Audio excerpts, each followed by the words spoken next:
Hi, my name is Zesinger. I'm 15 and I'm in 10th grade at Lower Moreland High School. The Audition is a play written by Don Zelitis, which follows the audition process of a high school after a new theater teacher brings in a chorus line. Though the hopefuls range from shy to outrageous and diva-like to determined, everyone has a chance to step into the spotlight. The Audition is a hilarious and heartbreaking look into the madness of auditioning and the actors who brave the process for that perfect part. I figured this monologue would be fitting as I was just auditioning for mechanicals a few months ago.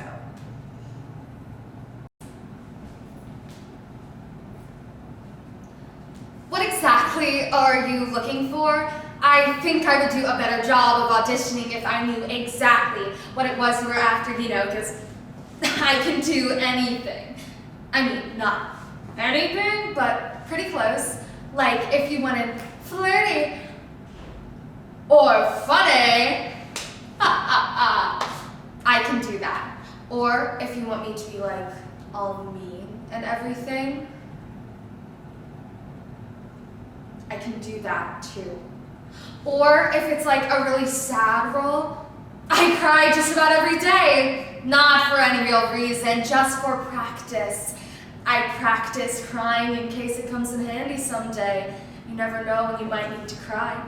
I'll stand in front of my mirror at home and I'll try to imagine my mom dying. That usually doesn't work.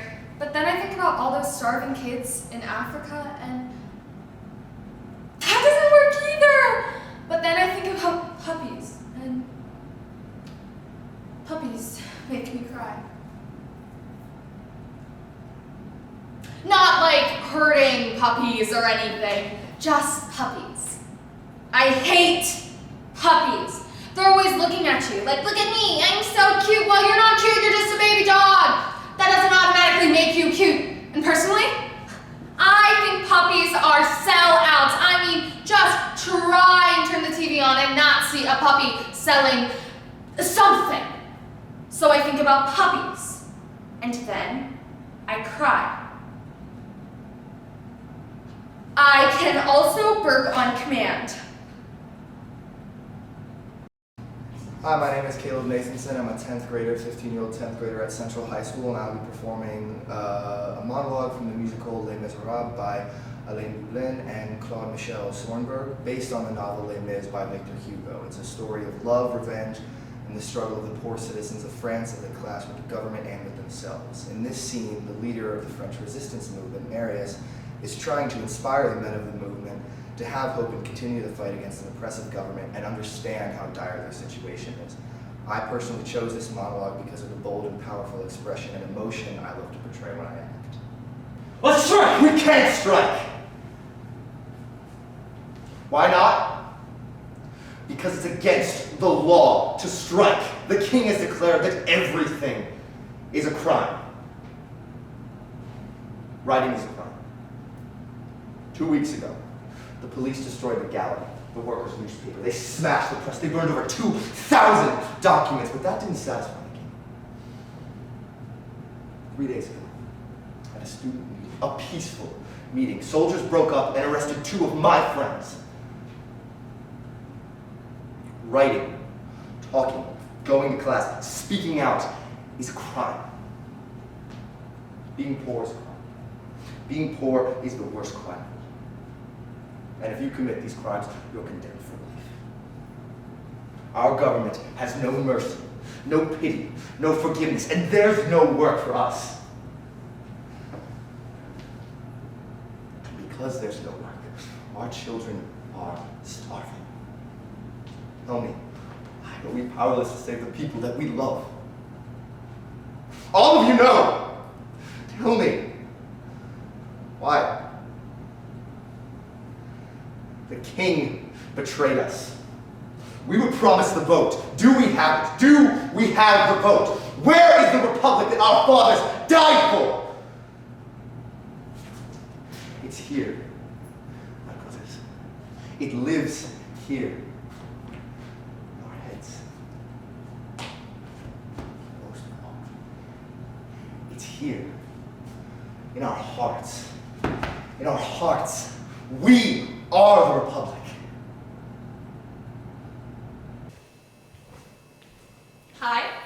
My name is Niamh Williams. I'm 15 years old, and I am in 10th grade at Friends Select School. This monologue from Christopher Durang's Laughing Wild is the opening to the play in which we hear a woman recounting her negative grocery shopping experience. As often happens with little complaints, there are deeper feelings pent up for her, and we begin to see her break through the seemingly simple story with heavy emotion.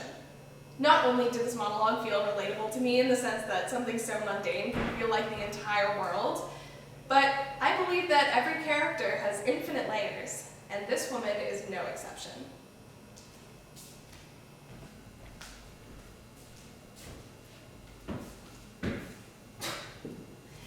It's all such a mess. Look at this mess. My hair's a mess, my clothes are a mess.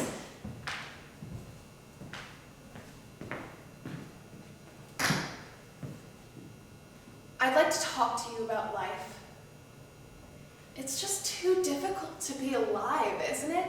And try to function. There are all these people to deal with. I tried to buy a can of tuna fish in the supermarket, and there's this person who was standing right in front of where I wanted to reach out and get the tuna fish, and I waited a while to see if they'd move, and they didn't. They were looking at tuna fish too, but they were taking a real long time on it, reading the ingredients of each can like they were a book. A pretty boring book if you ask me, but nobody has. And so I waited a long while, and they didn't move, and I couldn't get to the tuna fish. And I thought about asking them to move, but then they seemed so stupid not to have sensed that I needed to get by them, so I had this awful fear that it would do no good. No good at all to ask them. They'd probably say something like, "We'll move when we're goddamn ready, you nagging bitch." And then what would I do? And so then I started to cry out of frustration, quietly, so as not to disturb anyone, and still, even though I was softly sobbing, this stupid person didn't grasp that I needed to get by them to reach the goddamn tuna fish. People are so insensitive. I just hate them. And so I reached over with my fist and brought it down real hard on his head and said, "Would you kindly move, asshole?" And the person fell to the ground and looked totally startled, and some child nearby started to cry, and I was still crying, and I couldn't imagine making use of the tuna fish now anyway, and so I shouted at the child to stop crying. I mean, it was drawing too much attention to me, and then I ran out of the supermarket, and I thought, I'll get a taxi to the Metropolitan Museum of Art. I need to be surrounded with culture right now, not tuna fish. Hi, I'm Allsopp. I'm 13 years old, and I'm in 8th grade at William Penn Charter School. Hi, I'm Olivia McKenna. I'm 13 years old, and I am an 8th grader at Haddonfield Middle School. The Glass Slipper is a play by Vera Morris, based on the original Cinderella fairy tale. In this scene, Ella's stepsisters are looking for Cinderella so they can look totally perfect for the ball. We chose this scene because we wanted to play mean and snotty characters who are unlike us in real life. So we could be challenged to step out of the box and put on a show. It's a very fun and entertaining scene, and so we wanted to experience what we could do to make the scene funny. Where is she? Where is that useless girl? Cinderella! Lazy, useless girl. Good for nothing, ungrateful, never around when you want her. Cinderella, you clumsy oaf! You've ruined my gown for the ball! Everyone in the kingdom knows I have a 16-inch waist. Cinderella? Cinderella! My dancing slippers haven't been polished. How can I go to the ball if my dancing slippers haven't been polished? Save your breath, sister. The miserable creature isn't here. Not in the kitchen, but Cinderella is always in the kitchen. She belongs in the kitchen. Ask her cat where she is. Ask Attila. Don't be simple, Cleopatra. Attila is even more useless than Cinderella. Besides, cats can't talk. Cinderella talks to him. Talks to a cat? I've heard her! That proves it! On top of everything else, that girl is quite mad. Talks to a cat. A cat? Ah, can you believe it? Cinderella is quite mad. Yes, Brunhilde, anyone who talks to a stupid cat has nothing between her ears.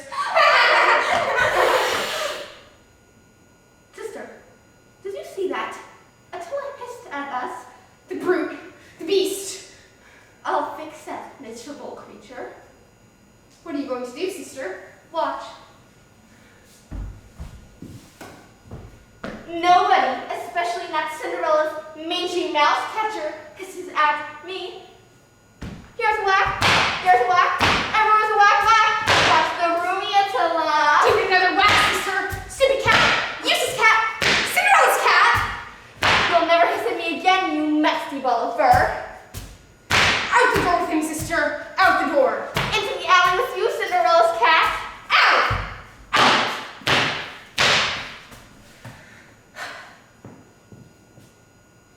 Hi, my name is Isabella Salvi. I am 18 years old. I go to the William Penn Charter School, and I am a senior. The movie Easy A by Mira LeVine is a classic chick flick about a girl who decides to sell her secrets to help the nerdy, weird, and socially awkward guys at her school become more attractive versions of themselves. I chose this monologue because it was a piece that allowed me to create my own interpretation of it. If it was going to be funny, angry, sad, or a combination of them all, I really got to have fun with this. In this monologue, Olive has begun to feel the weight of her actions and turns to God for a way to fix things, something she has never done before. Will she overcome her high school dilemma, or will she crack under the pressure?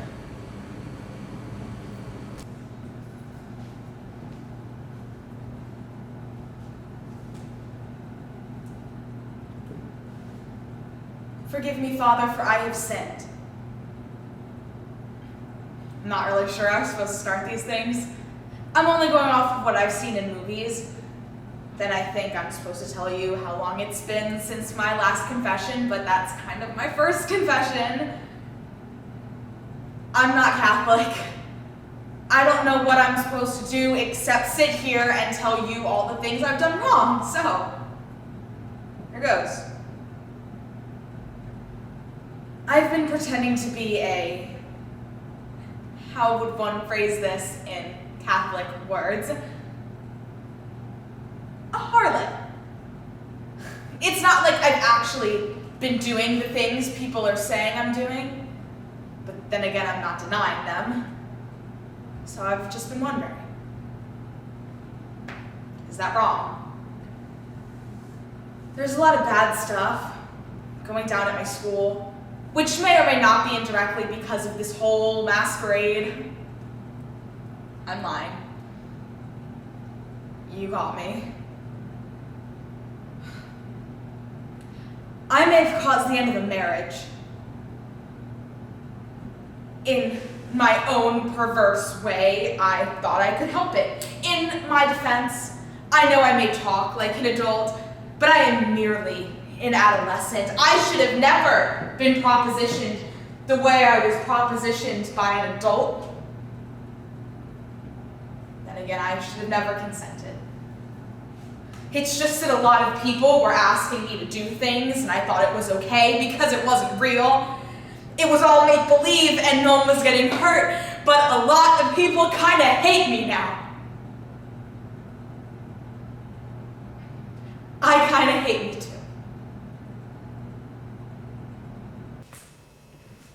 Hi, I'm Olivia McKenna. I'm 13 years old and I'm an 8th grader at Haddonfield Middle School. Little Woman is a musical based on the book by Louisa May Alcott, featuring the lives of the March family, specifically the 4 daughters, Amy, Jo, Meg, and Beth. The story takes us through the adventures of their lives and all of the sad, happy, challenging, and heartfelt moments. As a family called to help those with less than they have, Beth has recently visited the Hummel family, a family with many children and no food or money, and struggling through scarlet fever.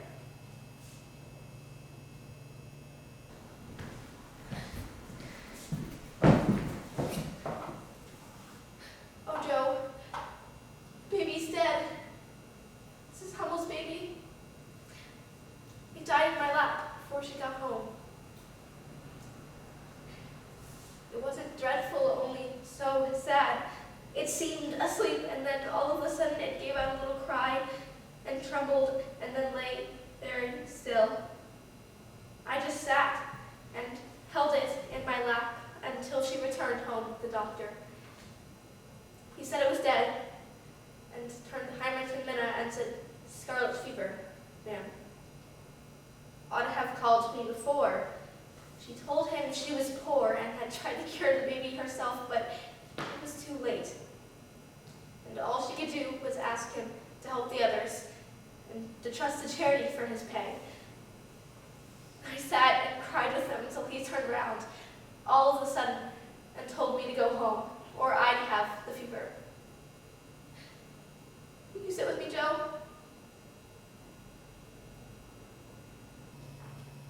Hi, my name is Allsopp. I'm a 13-year-old in 8th grade at the William Penn Charter School.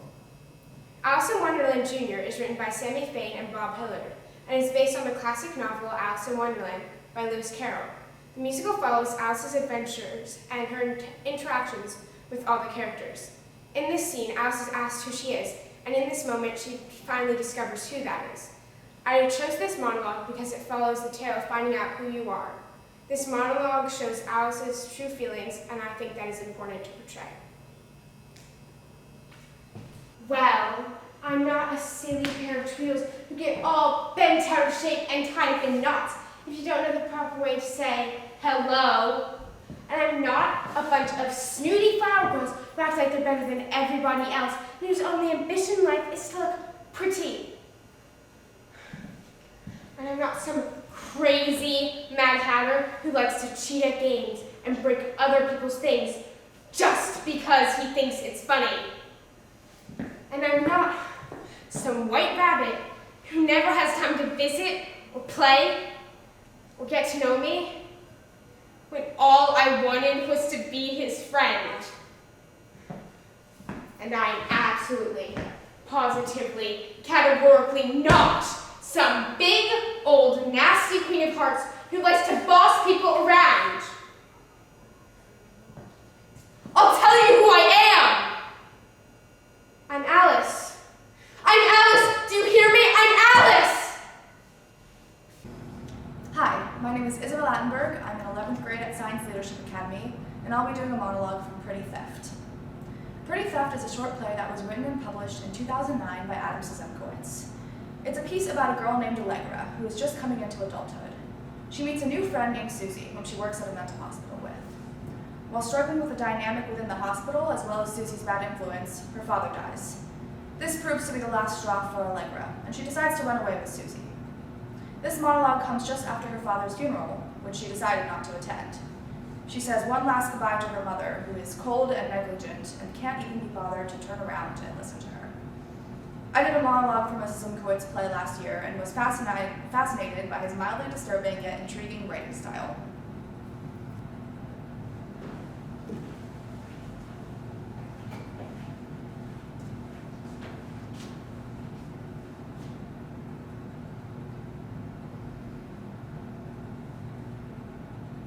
I know you're probably mad at me for leaving before the funeral, but I just can't do it. My whole body itches. It won't stop until I can't see this house, or this town, or this state from the rearview window.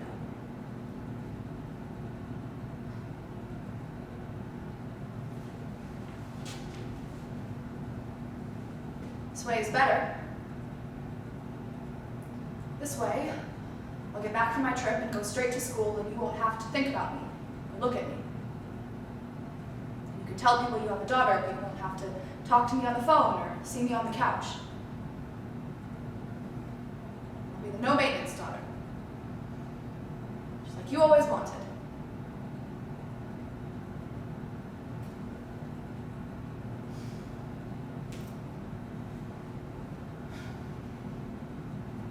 I'm going to go now.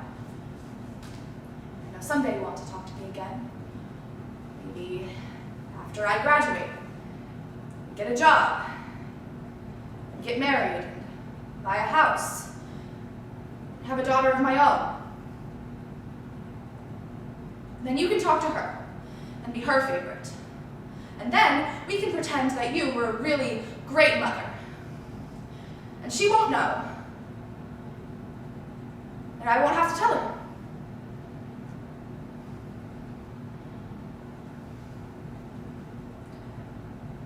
But first, I'm going to get in the car. I probably won't think about you until I get to the Grand Canyon or some other fairly good canyon.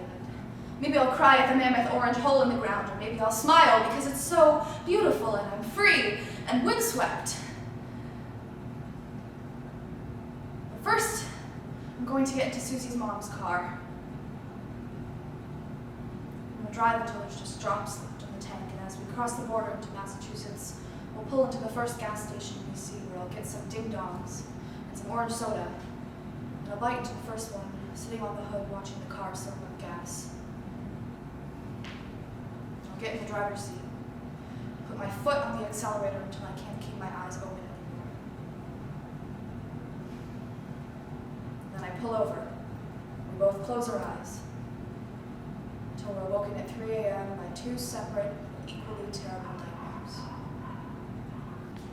Hello, my name is Sebastian Paredes. I am a senior at Abington Senior High School. Hi, my name is Mira LeVine, and I'm a junior at Penn Central School. And we're going to perform a scene from Singing in the Rain.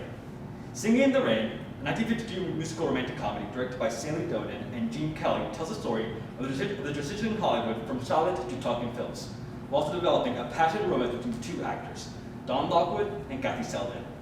In our scene, Don, a popular silent film star running away from his adoring fans after his latest movie premiere, jumps into a passing car that holds Kathy Selden, a spirited young stage actress. While their relationship later blooms into love, their first encounter is filled with a series of audacious remarks and hilarious self-righteousness that Sebastian and I were relishing in working with. We're also thrilled to work on the scene since its main focus is the conflict and preference between film and stage, a discussion we both know much about after a year of performing through a medium that closely resembles cinema.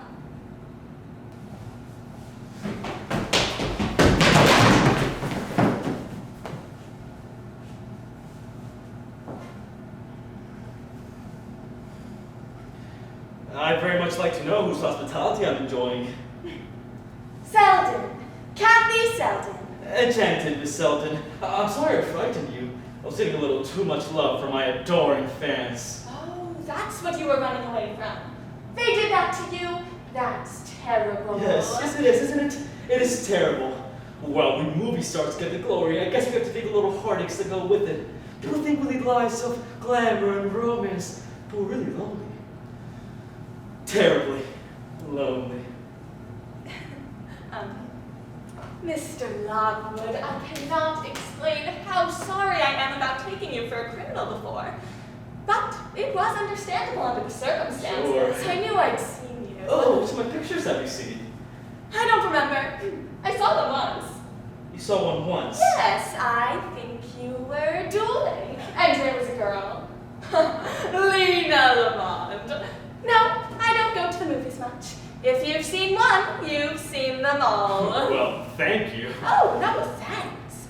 Movies are entertaining enough for the masses, but the personalities on the stage just don't impress me. I mean, they don't talk, they don't act, they just make a lot of dumb show. Like that. You mean like what I do? Well, yes.